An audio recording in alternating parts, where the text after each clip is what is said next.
Su servidor Mario Villegas, listo para compartir con ustedes hasta las 3 de la tarde de este día, martes 7 de julio. Nuestro programa, una presentación de Agrepa, el mejor asfalto que se produce en Venezuela. Agrepa, gente seria y asfalto de primera. Y del servicio geriátrico del doctor Argenis Portillo. Consulta previa cita por el teléfono 0414-309-0806, 0414-309-0806. Ya vamos a presentar a nuestro invitado en nuestra sección especial de los martes, siempre Caracas, pero antes de que se me olvide, porque usted sabe que a veces los viejitos se nos olvidan las cosas, quiero decirles de una vez que el día jueves, amigos y amigas, en nuestra sección especial de los jueves, que se llama Familia, Derechos y Reveses, con la doctora Marielena García Prú, vamos a tener como invitada a la también abogada Teresa Borges. Ella es especialista en derecho inmobiliario y derecho inquilinario. Vamos a estar hablando de un tema crucial en estos momentos. Todas esas operaciones de compra-venta de inmuebles, de firma de contratos de alquileres, entrega de anticipos, depósitos, el pago de cánones de arrendamiento, todas esas operaciones que han estado en curso o que están en curso y que han sido de alguna manera impactadas por el terremoto, con consecuencias tanto para compradores como para vendedores, como para arrendadores, como para arrendatarios. Ese tema lo vamos a estar tratando el día jueves con esta especialista. Cómo proceder en esos casos, tanto desde el punto de vista de los derechos que tengan los propietarios o los arrendadores, como también desde el punto de vista de los derechos que tienen los compradores o arrendatarios. Muy interesante tema.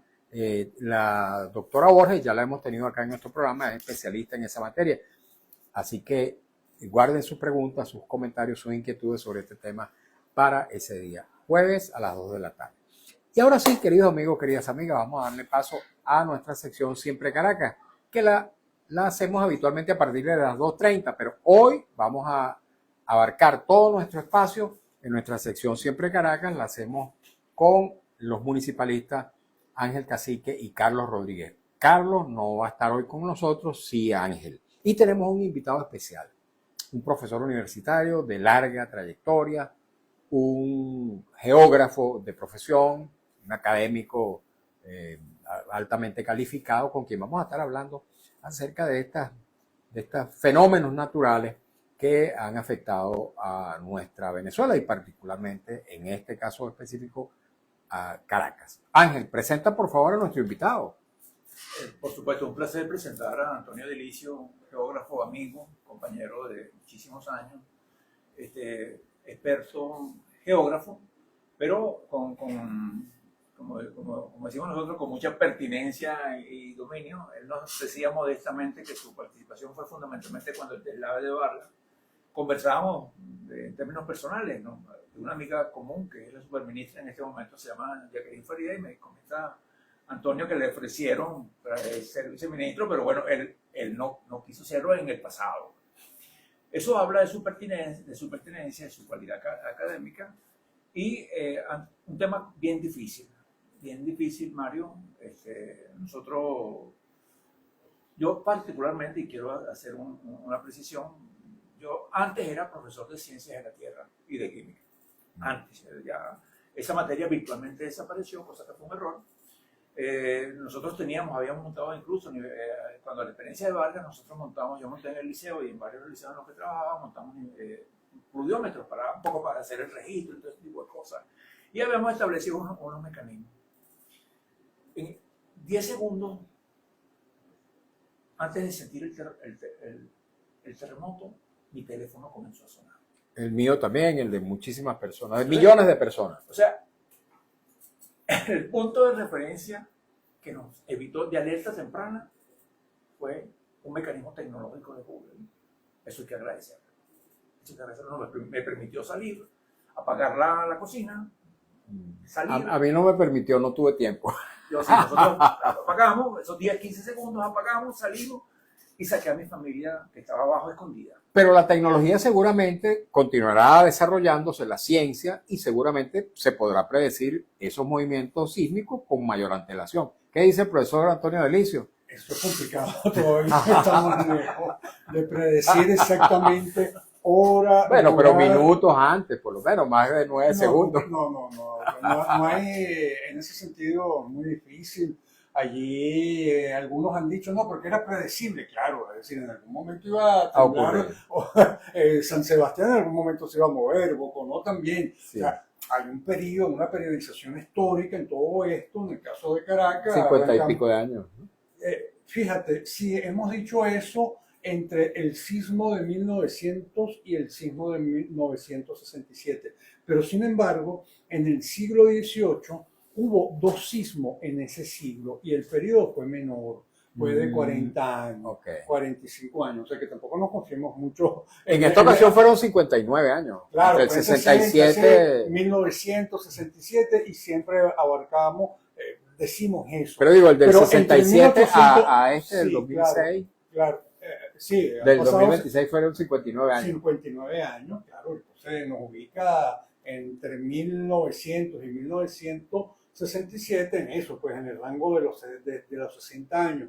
Pero entre 1641 y 1812 ocurrieron 2 sismos. Es decir, que hubo un periodo mucho menor y eso hay que tenerlo efectivamente. Sabemos que va a temblar, sabemos por qué temblar, porque también eso hay que decirlo, bueno, un proceso natural. Nosotros estamos en una zona sísmica, cosa que se nos ha olvidado, una zona sísmica porque hay 2 placas, la placa del Caribe y la placa de Sudamérica, donde hace contacto en esto que es la costa venezolana.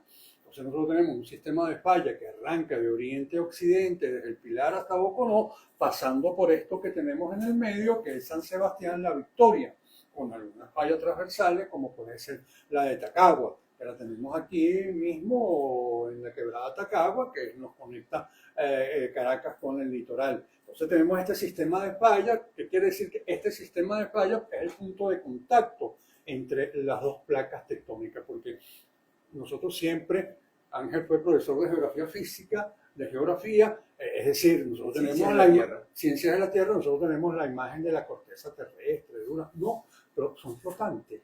Nuestra corteza, y están las placas, son 20 placas que se mueven a lo largo del mundo y nosotros estamos en el cruce de 2. Ok, ahora fíjese, ya vamos a hablar un poco más de esos temas, profundizar, pero para que no se nos quede el punto de la tecnología. Si Google pudo anticipar en 9 segundos que iba a ocurrir ese terremoto, ¿por qué la tecnología no puede anticiparlo con mayor antelación con el desarrollo científico que es previsible? ¿Qué es lo que pasa? ¿Qué es lo que ocurre que entre esas 2 placas o entre las placas tectónicas que impiden que haya un pronóstico anterior? Porque efectivamente son demasiados puntos, habría que tener un sistema de monitoreo, ¿verdad? A nivel mundial, como lo tiene el mejor, en este caso, de lo que sabemos en esta parte del mundo, es el Servicio Geológico de los Estados Unidos. Pues. Y entonces tiene capacidad para predecir. Siempre hay sismo, es decir, Google no te está alertando, sino cuando hay una magnitud de 7, pero estos de que están ocurriendo ahora de 3, 4, etcétera, no te lo está advirtiendo. En cambio, nosotros tenemos efectivamente mediciones, pero que ocurren, se miden una vez que ocurren, no hay antelación. No hay antelación, no sabemos en el desarrollo tecnológico si se va a predecir. Lo máximo que han dicho, sí, en algún momento, pero va a ocurrir porque tiene tantos años, porque además tenemos un periodo. Pero es como una deducción más bien. No, bueno, sí, tenemos una historia sísmica, no sabemos qué ocurría antes de la conquista, pero de la conquista para acá, desde el año 1640, no sabemos exactamente qué ocurría en el periodo prehispánico. Pues. Ok, usted es geógrafo. Vamos a explicarle a nuestra audiencia que seguramente habrá quienes están saturados de tanta información que circula por estos días, pero expliquémosle a nuestra audiencia por qué tiembla, por qué ocurren los sismos, cómo es ese fenómeno natural. Es una liberación de carga. Exacto, vamos a explicarlo. Es una liberación de carga porque efectivamente nosotros estamos en una superficie que no es un bloque rígido, sino que son capas, ¿verdad?, subsuperficiales que se están moviendo, chocando las unas contra las otras. Recordemos que en la evolución geológica del planeta, en algún momento Sudamérica y África estaban unidas y se fue separando. O sea, tenemos la Gondwana, que era el gran continente que se fue fracturando y fue separándose para tener la conformación actual de estos 6 continentes que tenemos en el planeta ¿Qué Tierra. hay debajo de la superficie sobre la cual nosotros pisamos? ¿Qué es lo que hay ahí? Porque sabemos que también hay agua, que hay minerales, Bueno, pero hay ¿cómo roca, es eso? Hay magma, Exacto. hay rocas de distintos tipos. Tenemos las rocas graníticas, que son las que se forman en el interior de la Tierra. Tenemos las rocas que surgen por metamorfosis, que son los esquistos, las rocas metamórficas, que fueron ígneas, pero que posteriormente surgieron. Solamente no son los sismos, son los volcanes, también que hay que tener en cuenta. Entonces, hay una hipótesis que se llama la hipótesis Gaia, la del planeta viviente, que la vida, siendo una manifestación orgánica de fuerza, se dio porque habían condiciones pre-aparición de los seres bióticos que permitieron que esta vida ocurriera, porque el planeta es un planeta viviente, por eso que se llama la hipótesis Gaia, la hipótesis que los griegos le dieron el nombre de la diosa griega de la tierra, sabiendo que nosotros teníamos condiciones previvientes. Cuando nosotros estamos hablando de huracanes, cuando estamos hablando de sismo, cuando estamos hablando de vulcanismo, cuando estamos hablando de deslizamiento, porque el planeta es vivo. Esas condiciones del planeta Tierra son únicas en el sistema solar. No voy a decir en el universo porque no sabemos más allá, pero en el sistema solar estas condiciones son más o menos únicas. Bueno, es decir, nuestro parecido es más bien con Marte. Hay situaciones parecidas, pero no tienen una atmósfera terrestre, no tiene una atmósfera Marte. Y eso es lo que lo hace particularmente distinto. Es allí porque sí, también tenemos vulcanismo, pero no tenemos seres vivos allá en Marte. Porque recordemos que cuando nosotros hablamos de una atmósfera como la que tenemos ahora, óxido reductora, es porque hubo una participación de los seres vivos que incorporaron oxígeno. Los seres vivos captan dióxido de carbono y producen oxígeno. La composición de lo que se llamaba la atmósfera primitiva era muy distinto, con una cantidad de nitrógeno e hidrógeno muy superior y no teníamos tanto oxígeno. Entonces, bueno, eso han sido condiciones. Había 3 condiciones que permitieron la aparición de la vida, pero una vez que entra la vida, entra en una relación dinámica, búsqueda de nuevos equilibrios y tenemos esta atmósfera oxigenadora, para llamarlo de alguna manera. Okay. ¿Qué dice el otro geógrafo, Ángel? Sí, bueno, fíjate, me preocupa, tú hablabas de suelos aluvionales, ¿no? La experiencia del terremoto del 67 claro. Es interesante, sería una polémica, hay en este momento una polémica en relación a qué hacemos con Varga. Yo en general, a pesar de que nos formamos en eso de la escuela catastrófica, de entender eso, entiendo que el planeta está vivo y que hay una interacción y que nosotros, en este caso como seres humanos, tenemos la capacidad de transformar o degradar. Lamentablemente creo que en los últimos 27 años hemos degradado, pero ¿qué podemos hacer a partir de este momento? ¿Cómo nosotros vamos a enfrentar una coyuntura tan dramática como esta? Digo que mi mejor experticia es Vargas porque a pesar de que son fenómenos distintos, son procesos distintos, una cosa son los terremotos que son a nivel de subsuelo, otra cosa lo hidrometeorológico, que está a nivel de la atmósfera, ¿verdad? Que es la que propicia las lluvias, etc. Pero sin embargo hay un factor común que efectivamente tiene que ver con los abanicos fluviales y el hecho del relieve de Vargas. Recordemos que Vargas es una estrecha lengua, ¿verdad? A lo largo de más o menos 100 kilómetros de costa, que tiene una montaña que llega hasta los 2.700 metros, que es Naiguatá, y tiene una treintena de cursos de agua torrentera que bajan. Entonces, tenemos un histórico en Vargas, un histórico que nos permite llegar a la primera mitad del siglo XX. Difícilmente ustedes van a conseguir asentamiento en esto que llamamos los abanicos fluviales. ¿Qué son los abanicos fluviales? El río, el río, el curso de agua, el torrente, una vez que desciende, va dejando los sedimentos y los va depositando y después entra al mar.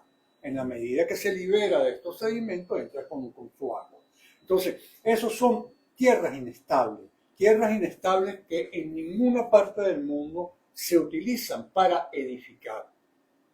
Y digo esto, En ninguna parte del mundo. para edificar, no. Aquí en Los Andes nosotros tenemos suelos aluviales, pero usted no va a ver la casa de ningún campesino andino allí en ese sitio, sino lo utilizan para cultivo. Entonces es una realidad, eso es una primera lectura. Ni siquiera edificaciones de bueno, bajo nivel, decimos edificaciones, pero no puede ser de uso permanente. Ahí se hablaba de tener, sí, canchas de fútbol, un parque, una cuestión que fuese fácil evacuarlo, ¿no? En cualquier momento y que no hubiese gente permaneciendo. Entonces, ahí hubo y digo que es el elemento común denominador dentro con el deslave y los sismos que ocurrieron el 24 de junio, que sigue el comportamiento, ¿verdad?, errático para el emplazamiento humano de lo que son estos conos de eyección o abanicos fluviales.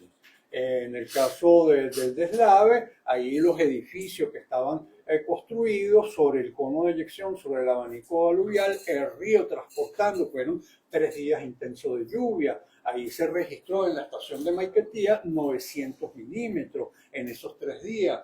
Y el promedio en la costa es de 400. Estamos hablando del año 1999. Entonces fue una lata de agua, para decirlo en los términos coloquiales, sobre la cual, a pesar de que ya en el año 1951 y 1938 nosotros habíamos tenido eventos parecidos. Nosotros que nos dimos a la tarea de hacer retrospectivo, tomamos en el periódico Última Noticia, que de los periódicos que conocíamos es el único que existía en la época, que todavía permanece, y uno ve la crónica de aquella época y efectivamente es así, ¿no? Hubo deslave, sin embargo fue mucho más puntual porque nunca se ocuparon los conos de eyección. Eso viene de los años 50, particularmente del año 53, una vez que se abre la carretera. Le pregunto, de todas estas edificaciones que se derrumbaron, que muchas de las cuales no exactamente se derrumbaron, sino que se hundieron, todas esas edificaciones son construidas antes del deslave de Vargas, o hay algunas que fueron construidas con posterioridad en contravención a las recomendaciones técnicas. Sí, hay algunas que fueron, dos aspectos, hay algunas que fueron construidas después del deslave, y las contravenciones técnicas nunca fueron tan precisas. Por ejemplo, yo tuve mucha discusión con el Ministerio de Ciencia y Tecnología, no con el Ministerio de Ciencia y Tecnología, sino de la empresa privada. Yo, como parte de la universidad, nos convocó el Ministerio de Planificación y Desarrollo para, en el año 2001, si mal no recuerdo, 2001 eran esos años, para ver qué hacíamos y finalmente qué hacíamos. Entonces hubo diagnósticos que no fueron iguales. Por ejemplo, un caso Carmen de Uria. Casi que desapareció Carmen de Uria en aquel momento. En la discusión que teníamos, ¿y por qué no los corales? Porque al final el diagnóstico es el mismo. Los corales están emplazados en una cuenca, la cuenca más importante, cuando digo más importante, más grande, sí, del estado Vargas, que es el San Julián. Entonces, ¿por qué los corales no se le hace un tratamiento parecido al de Carmen de Uria, que fue decretado, ¿verdad? Inclusive Camposanto, sí, pues, ¿no? Entonces, si teniendo el caso en este caso tenemos Katia Lamar, que no fue afectada en la lluvia del año 99. No, en la lluvia del año 99 también no, ahí tendríamos consideraciones así. Ni Caraballeda tampoco en los términos que ahora. Caraballeda también, no, es decir, claro, porque cuando uno habla del San Julián, el San Julián está abarca. Sí, claro. Entonces, hubo una decisión que estaba releyendo el informe de la autoridad única, y en los corales se dio un tratamiento muy distinto. Inclusive se decía que el terreno, en estos términos se expresaban, ganado al mar, podía ser convertido en un banco inmobiliario para venderlo. Entonces no hubo claridad en cuanto a que el diagnóstico parecido en el que coincidíamos la empresa contratada por el Ministerio de Ciencia y Tecnología y nosotros desde la universidad, desde el Centro de Estudios del Ambiente, teníamos un diagnóstico parecido, pero nos daba que Carmen de Urí Corales era un evento muy parecido. Similar. Entonces no podía hacer ese tratamiento y después cuando releyendo el informe de la autoridad única, oye, me veo con esto que no lo había detallado anteriormente, que en el terreno que en los corales se le ganaba al mar, propiciarle un banco inmobiliario, es decir, ni siquiera la idea de construir y de hacer construcciones no permanentes que pudiesen ser fáciles de evacuar. Entonces, ahí hubo también ciertas fallas.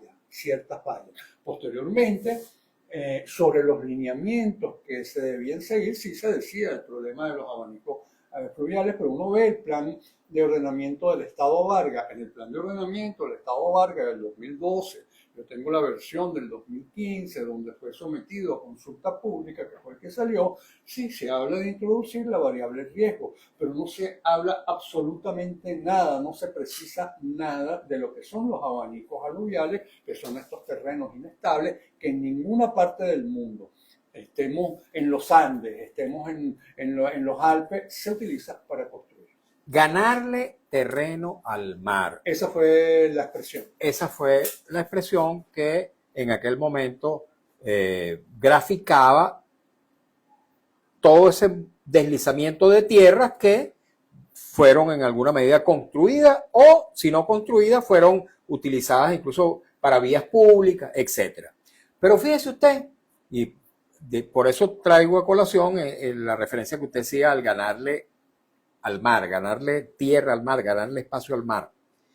Al día de hoy, ambientalistas se quejan de que los escombros que se están removiendo de las edificaciones que fueron derrumbadas en Vargas, en La Guaira, están siendo lanzadas a las orillas del mar. ¿Usted qué opina como geógrafo de eso? Eso es una locura, es decir, estamos hablando de una proporción de 1.200.000 toneladas de concreto. De escombro, no solamente concreto, allá hay concreto, cabilla, pero también hay electrodomésticos, hay plástico. Hay seres humanos seguramente fallecidos, también, ¿no? Y no sabemos si hay asbesto, es decir, ahí es 1.200.000 toneladas, que son 3 veces más escombros de los que se produjeron en el terremoto de Ciudad de México en el año 2017. 1.200.000 toneladas. ¿Cómo se proyecta eso? ¿Cómo se sabe? Fueron las mediciones, no las he hecho yo, estoy tomando cálculos, ¿no? de lo que se hace a través indirecto o a través de los edificios que derrumbaron. Por ejemplo, el alcalde, hablando de otra en otra entidad como Chacao, que tiene la particularidad que lleva estadística, dice que para remover los escombros, no me acuerdo si del Petunia, fueron necesarios 2.000 camiones. Cara. Para decirle algo, pues. De un edificio. De un edificio, ¿no? Entonces ahí no se cayeron 6, se cayeron 190 y tantos edificios allá en Vargas. Entonces es una medición que se hace, no la hice yo estoy tomando los datos, pero sé que se cuantificaron en Ciudad de México y ahí establecieron, primero separar los escombros en el sitio, en la medida de lo posible. Antes de trasladarlo a otro lugar. Hay escombros, como pueden ser los fétros, como puede ser el cemento, que pueden ser reutilizables. En México se llegó a convenios con las empresas para que esos pudiesen ser reutilizados y eso se puede efectivamente como material para carretera, etcétera, se podría utilizar. Hubo un proceso de confinamiento muy especial para todo lo que son electrodomésticos, porque los electrodomésticos tienen componentes metálicos, químicos, etcétera, que pueden alterar, ¿verdad? La calidad de las aguas si las echamos directamente, la calidad de las aguas y la vida marina allí. Además, la cantidad. Sí, continúa que ya vamos a ir a la pausa. Continúa la idea. La cantidad de escombros que estamos hablando, 1.200.000, pueden alterar la circulación de las corrientes oceánicas allí en el litoral. Es un problema que estamos ocasionando, porque efectivamente en ese material que arrastraba, que era fundamentalmente la arena, porque llegan al mar lo menos pesado, para decirlo de alguna manera, como decía la autoridad única, se le ganó terrenos al mar y ahí pudiese ser, hubo nivelaciones de costa, hubo cambios, pero aquí al meterle con elementos contaminantes de esta gran destrucción que hubo en Vargas, estamos peligrando desde el punto de vista físico-químico la calidad de las aguas y eso afectando la biota local. Ok, tenemos que hacer una pausa en esta conversación con el profesor Antonio Delicio. Delicio. Ese apellido italiano. Sí. Correcto. Y tiene aspecto italiano. Y tengo experiencias de terremoto también. En Italia. Ah, bueno, imagínense. Ok, tenemos que hacer una pausa para escuchar un avance del noticiero, cumplir también compromiso publicitario de la estación y al regreso vamos a continuar conversando con él. Él es geógrafo de profesión, profesor universitario, tiene larga experiencia en el ejercicio de en su ejercicio académico y también como asesor, y tiene una experiencia en la materia del Estado Vargas a propósito de lo que fue en su momento la vaguada que afectó en el año 99 aquella zona tan querida por los caraqueños. Así que amigos, vamos a la pausa y al regreso continuamos conversando con él y vamos a leer las preguntas, comentarios, inquietudes que nos llegan a través del Instagram @MarioVillegas. Profesor, hablemosle un poquito aquí a la audiencia de usted. Ajá. Usted, Antonio Delicio, ¿nació en Caracas o? Yo nací en Italia, pero me trajeron a los 4 años. A los 4 años, ok. ¿Por qué geógrafo? Oye, porque no sabía qué estudiar. Como todo el mundo quería estudiar o ingeniería o economía. O derecho, por ejemplo. ¿Por qué geógrafo? geógrafo? Nunca me dio por derecho. Me interesaba estudios políticos, pero alguien me dijo, bueno, pero como tú no naciste, no eres venezolano por nacimiento, puedes tener alguna limitación en la política. Mejor te quedas viendo las cosas desde otra... Desde el banco. Al final, ¿qué lo hizo decidirse por la geografía? Oye, porque me conseguí, yo estudié en el HPOL. Urbanés HPOL. Sí, que como saben, no graduaba ni en ciencia ni en humanidades, sino salíamos todos. Entonces, digo, oye, pero me entró la duda, quería ingeniería o quería economía. Pero realmente me interesa la ciencia o las humanidades. Entonces, en esas cosas de perfil de sociólogo, del psicológico que le hacían a uno, entonces me dio el psicólogo un folleto, varios, ¿no? Y uno era geografía, oye, qué interesante geografía, ¿no? No se me había ocurrido. A mí me gustaba más la historia realmente. Que la Antes los profesores algunos eran de historia y geografía, simultáneamente, recuerdo. Bueno, además, en la central hasta el año 59, la misma escuela. Era la escuela de geografía de historia y geografía, ¿no? Porque siempre historia iba antes que geografía, ¿no? Entonces, oye, me pareció interesante porque efectivamente decía, la geografía se encarga del estudio de la sociedad humana en su relación con el ambiente. Oye, qué interesante, ¿no? Qué interesante, decía yo. Pareciera interesante, comenté en mi casa, tengo un hermano mayor, vas a ser cartógrafo, entonces vas a hacer mapas, me decía. Entonces digo, no, mira, Miguel, no, esto es distinto, no es nada más hacer mapas también es parte. Y entonces, bueno, había cupo, porque yo salí la prescripción. La prescripción, pero en economía en Carabobo. Tengo muchas ganas de irme para Valencia, voy a ver, y además me había interesado esa carrera que no conocía mucho. Geografía, me fui para la escuela de geografía, es una escuela que tenía poca demanda, bueno, ahorita también sigue teniendo poca demanda, pero estoy hablando antes de la creación del Ministerio del Ambiente, eso fue en el año 1974. Hay poca demanda, entonces, bueno, todo lo que teníamos que hacer para parte como ahora posteriormente se llamó los bachilleres sin cupo. Yo tenía cupo ya en Carabobo, pero no tenía cupo en la central. Estábamos ahí, íbamos para la escuela, hacíamos nuestras cartas, etc. Y bueno, logré entrar en geografía y me empezó a gustar. Me empezó a gustar con algunas dudas, pero me quedé porque, bueno, efectivamente era, creo, lo que me interesaba. Tratar de entender al ser humano en su relación, ¿verdad?, con la naturaleza, que creo que es lo que posteriormente nos ha dado a entender toda la crisis, ¿no?, que vivimos en esta, que es una crisis, puede ser crisis económica, no estoy hablando de Venezuela, puede haber una crisis económica, pero hay una crisis ambiental. El cambio climático es una expresión del cambio de esta crisis ambiental que vivimos y que se manifiesta con mucha claridad a partir de los años 50. ¿Cuántos años tiene como profesor universitario? Yo entré como profesor universitario en el 79, ya cumplí 50 años, ¿no? Me dieron estos días el año pasado, creo que fue 45 años, aunque no me contabilizaron mis 2 años, y esto se lo digo a la asociación de profesores, no me contabilizó, yo estuve 2 años como preparador. Correcto. Entonces eso también cuenta y... Sí, hay una, en el pedagógico, Mario, Antonio, se desarrolla la especialidad de ciencias de la Tierra, Claro. pero no estaba direccionada hacia el lado de la geografía, hacia el lado de la historia, sino básicamente hacia el problema estructural, o sea, el problema de comprender cuál era básicamente todo lo que tenía que ver con los hechos geológicos, porque en aquel momento parecía claro, decían en el pedagógico que las dos materias, está estudiando química, que tenían muchísima relación a la ciencia de la Tierra y química, porque el elemento central de Venezuela era el petróleo, eran los recursos minerales y obligaba a eso.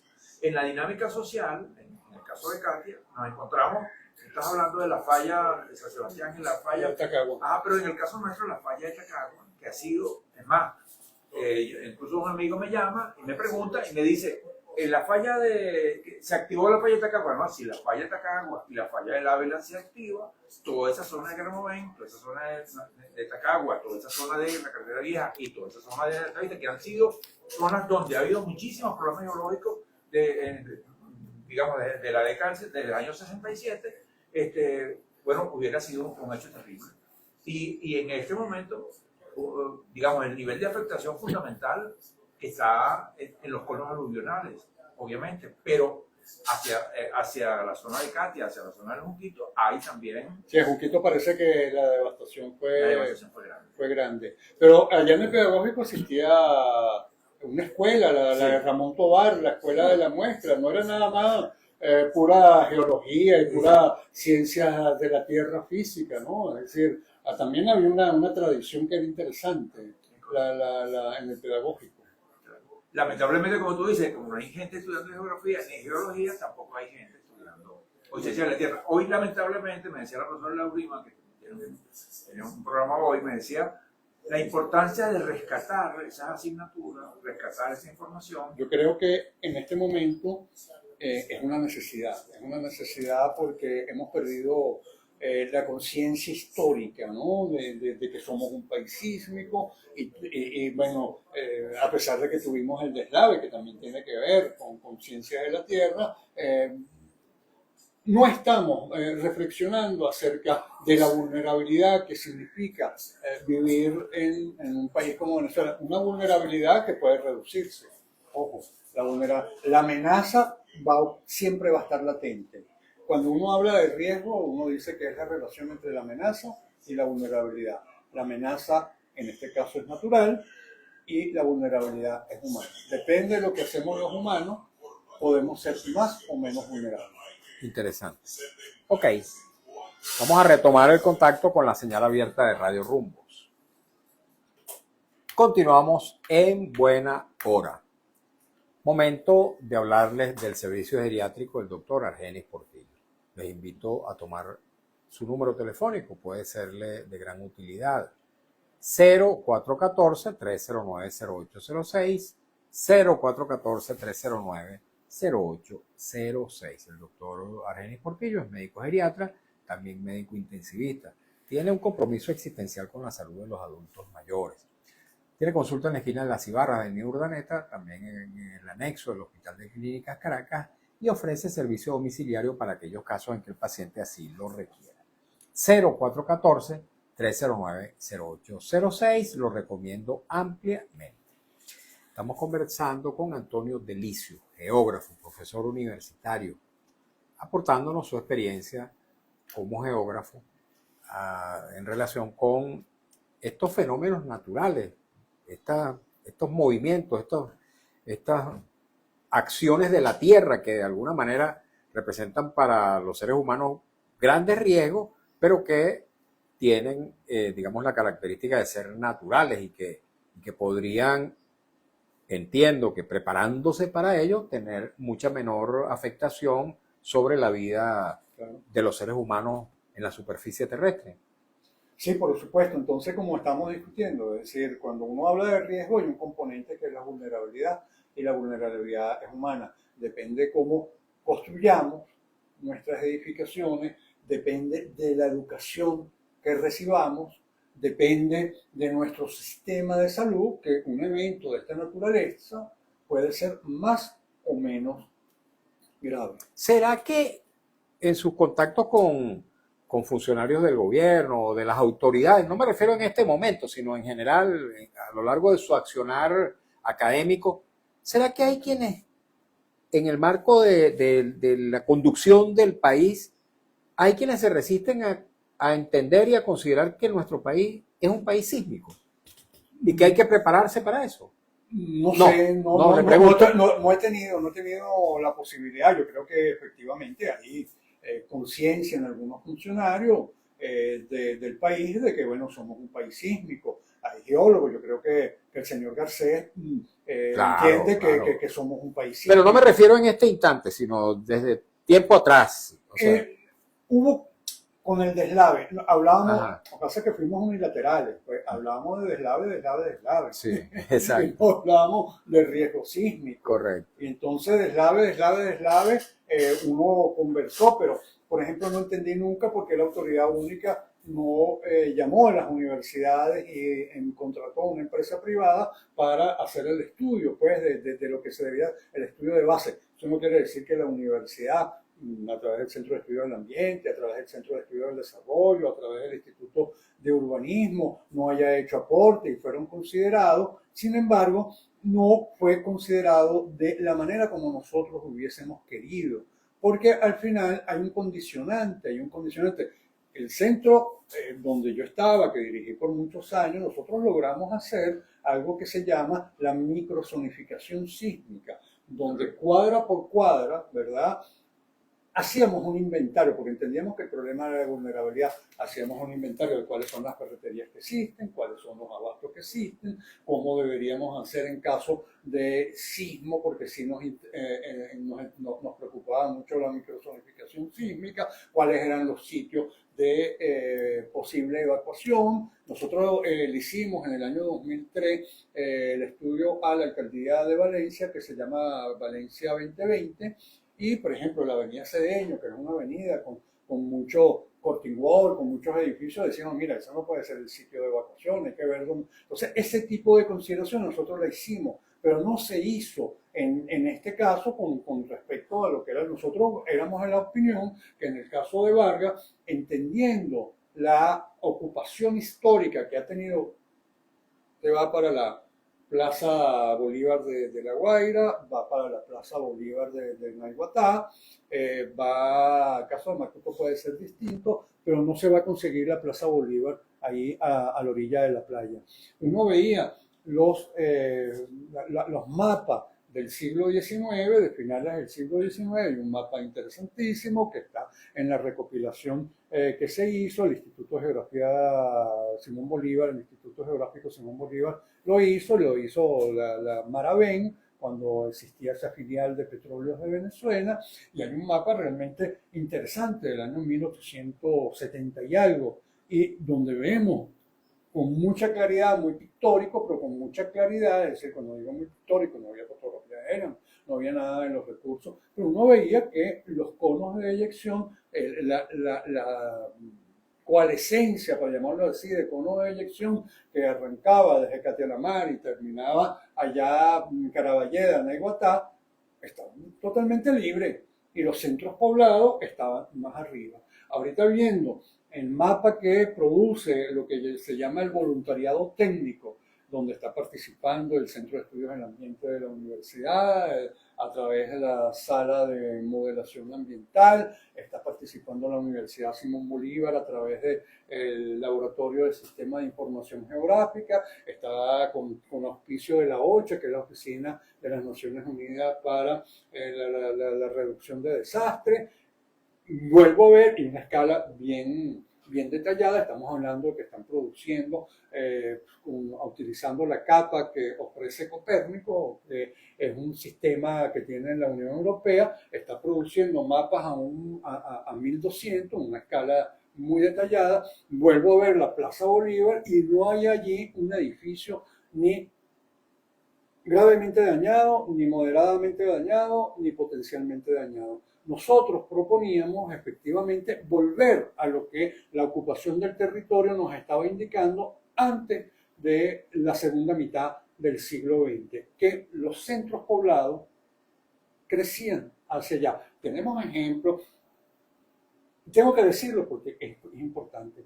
Estoy oyendo, como oía en el año 2000, 2001, que están diciendo, bueno, Vargas o La Guaira, el municipio se sigue llamando Vargas, el estado de La Guaira, puede ser un Cancún. Y ahora como más osado, como ahora está de moda Dubái, puede ser Dubái. Sí. Entonces nosotros decíamos, no, si tengo que tomar algún ejemplo, ¿por qué no Valparaíso en Chile? El 95%, siendo que es una zona sísmica, porque uno ve la topografía de Cancún. Allí la elevación llega hasta 8 metros. Dubái sí tiene montaña, pero a 150 metros. Lo demás son dunas, son arenas, etc. Y bueno, además habría una cuestión de gentrificación, ¿no? Si lo construye de esa manera, porque si es que existiese la tecnología, todavía no consigo una tecnología que aguante la liquefacción que sufrió las arenas, es decir, las arenas que antes tenían agua o se convirtieron en aguas que tenían arena, ¿no? Fue completamente, fue al revés. Entonces digo, bueno, si tenemos algún ejemplo, yo tengo, bueno, Valparaíso, en la costa chilena, donde a nivel de funiculares, etcétera, y eso no quiere decir que no tengan playas, áreas recreativas, pero hay que olvidarse un poco de seguir construyendo y vender en función de la cercanía al mar, porque esa cercanía al mar que estamos teniendo está produciendo el desastre, que en este momento significa que el 90% de los edificios colapsados después de los 2 sismos están aquí en La Guaira.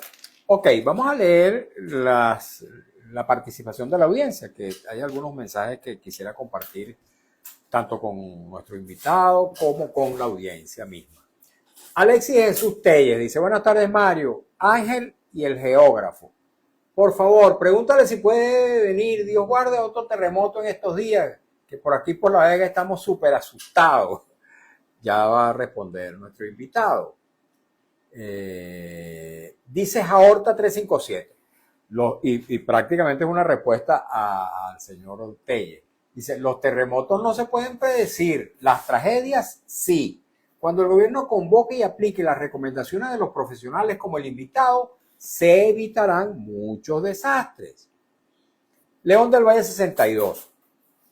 Misión vivienda, rancho vertical con propósito específico. Secreto a voces. Hoy queda al desnudo la verdad. Hago la salvedad de unas construidas en Vista Alegre, La California y Chacao. Sigo en la insistencia de que para el reordenamiento debe existir planificación, estudio de suelo con profesionales competentes al frente. Con respecto a la vida de las personas beneficiadas con esos planes, esta realidad desnuda muchas verdades. Hoy, desde el dolor, mucha gente despertando y entendiendo. Hora de todos, dice. Guillermo Girasole. Saludos, Mario. Sabemos que quien lo sabe todo es Dios, pero científicamente es verdad que para que vuelva un terremoto en Venezuela deben pasar 50 años o más. Lo hace a título de pregunta. Ya usted la va a responder. 85 Ustares dice. Alexis Jesús Telle se dirige a Alexis Jesús Telle. Dice, buenas tardes, amigo. No va a haber más movimiento telúrico de magnitud grande hasta dentro de 60 años, que es que se produce el efecto gemelo como lo fue en el 67, uno de 6.5 y uno de 6.7. Narciso Blanco dice, saludos Mario, un gran abrazo, mil bendiciones para todos, igualmente para ti, Narciso. Muchas gracias por tu participación. ¿Qué le responde a estas inquietudes de la gente? Bueno, primero lo del doblete sísmico, en el 67 no hubo, o sea, ¿por qué se lo que hubo fue réplicas, ¿no? Réplica. ¿Por qué se habla de doblete sísmico? Porque fueron 2 terremotos con epicentro distinto. Además, Se decía originalmente que uno había sido en Boconó. Boconó y el otro en Morón, que es una continuidad de San Sebastián. Sin embargo, posteriormente, los análisis que están haciendo, las evaluaciones que hace el Instituto Geológico de Alemania, dice que el epicentro del segundo está más bien cerca de la costa de La Guaira. Y por eso se explica La tanta fuerza. destrucción allí. Entonces, es doblete por ahí, no fue el primero no fue réplica del segundo.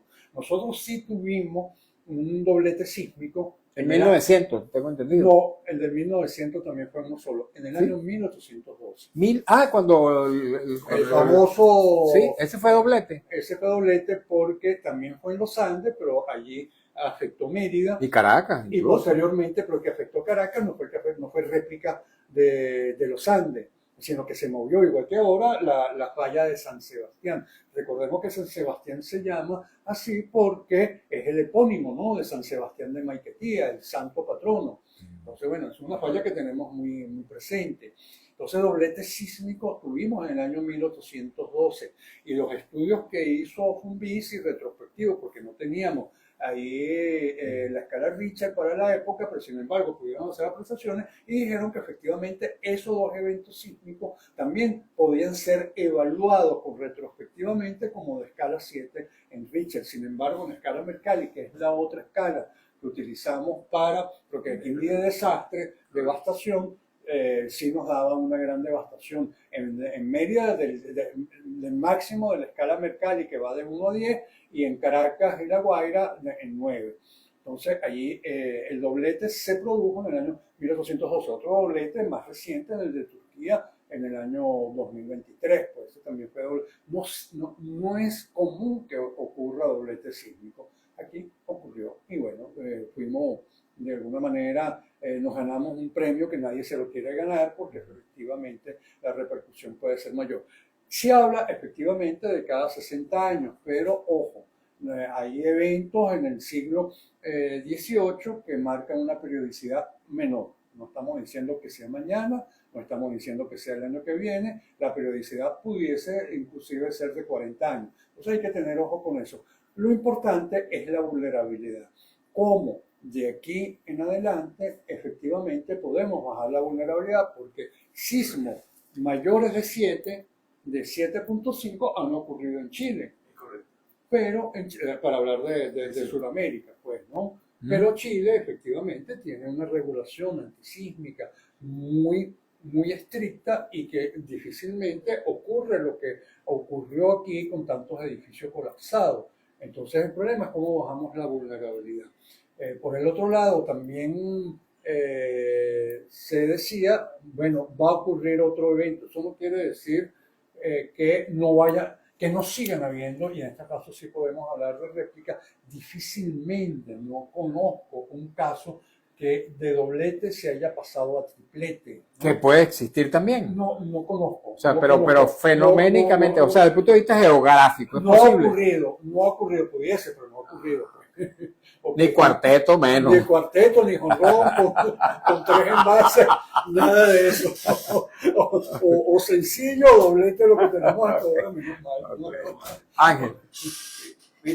Bueno, pero para terminar, lo que sí es importante es que estas réplicas cada vez van a ser de menor intensidad. El Servicio Geológico de Estados Unidos decía el día 26 que la posibilidad de ocurrencia de otro evento escala 7 podía ser de alrededor del 6%. Hace 2 días leí un evento de escala 7 está en el 0.2%, o sea, ha bajado y es prácticamente imposible. Nulo, sí. Prácticamente imposible.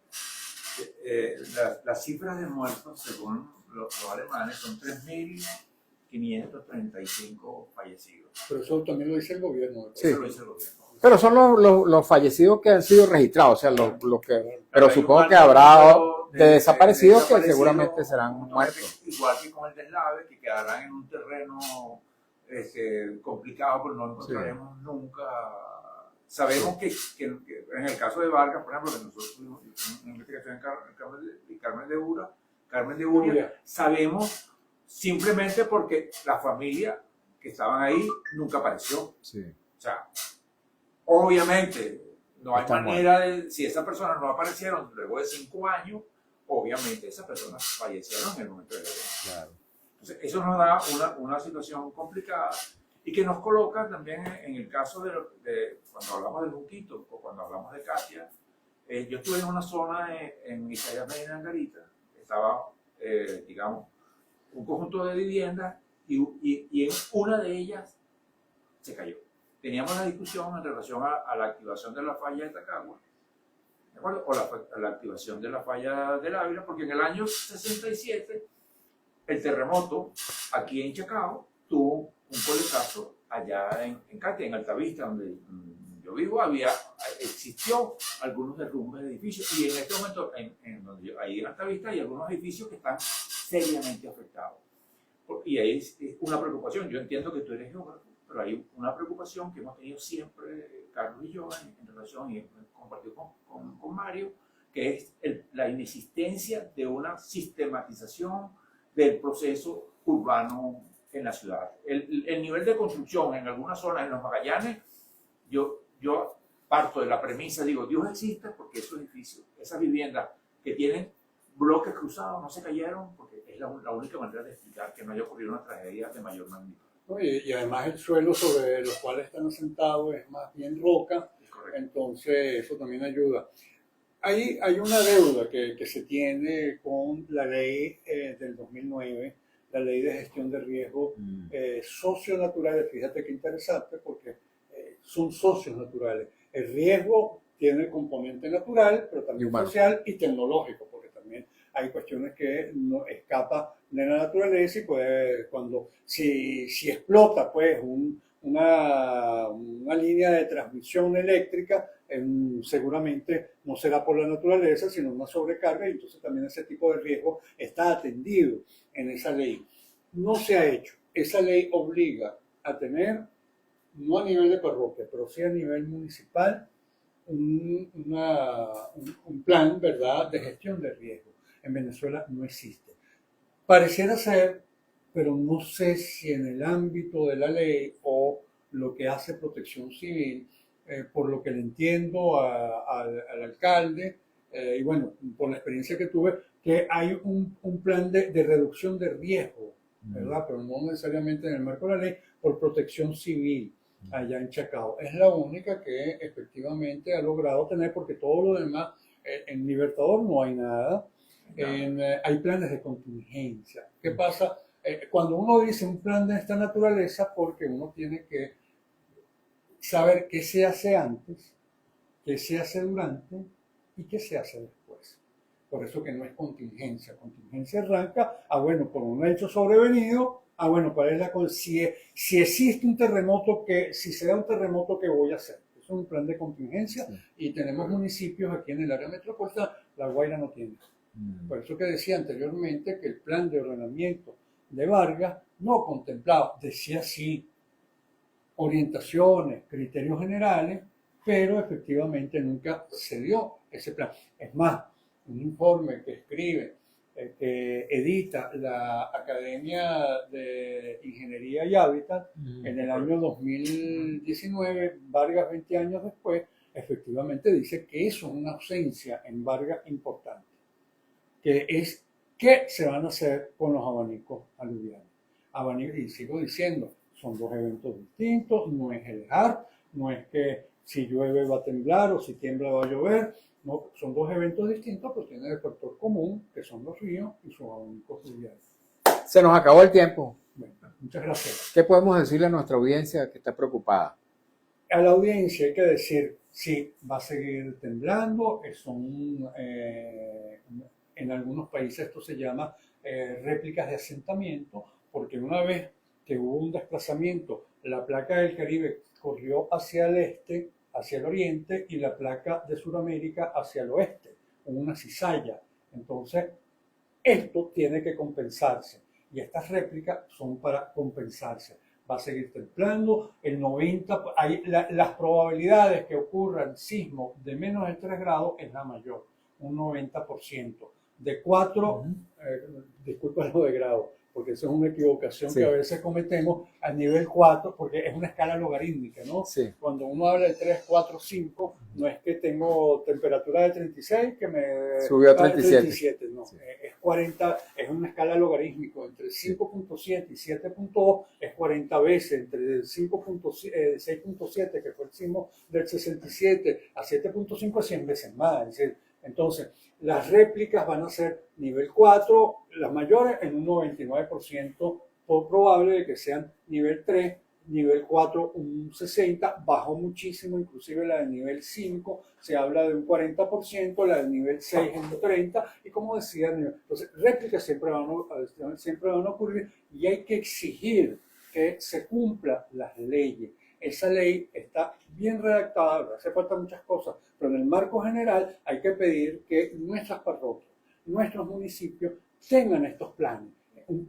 Los planes donde concurre es el alcalde, es el gobernador, no es el presidente de la República el que está encabezando en estos planes. Es el gobernador, el poder local, es el alcalde. Hay un plan nacional que sí depende de la presidencia de la República, pero a nivel de Estado, a nivel de municipio, porque no hay a nivel de consejos comunales, no lo preveía, es el alcalde y tiene que concurrir todos los ministerios: educación, salud, ciencia y tecnología, ambiente, finanzas, todos los ministerios es concurrente, es un ámbito concurrente.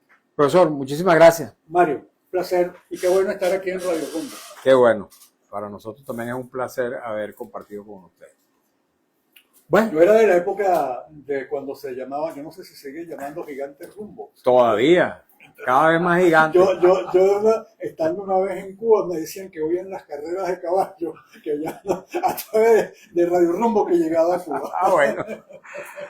Bueno, muchísimas gracias, profesor Antonio Delicio, geógrafo, profesor universitario, Ángel Cacique. A ustedes también, amigos. Muchas gracias por habernos acompañado en esta nueva edición de nuestro programa En Buena Hora. Rapidito me despido porque nos estamos robando unos minutos ajenos.